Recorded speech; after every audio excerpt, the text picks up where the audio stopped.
Shakawe pat ka jing em la se pila balong jonga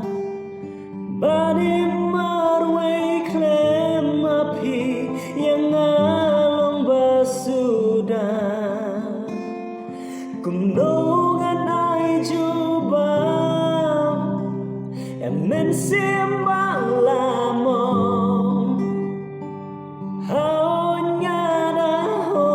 shisha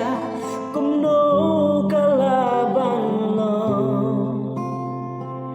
in another life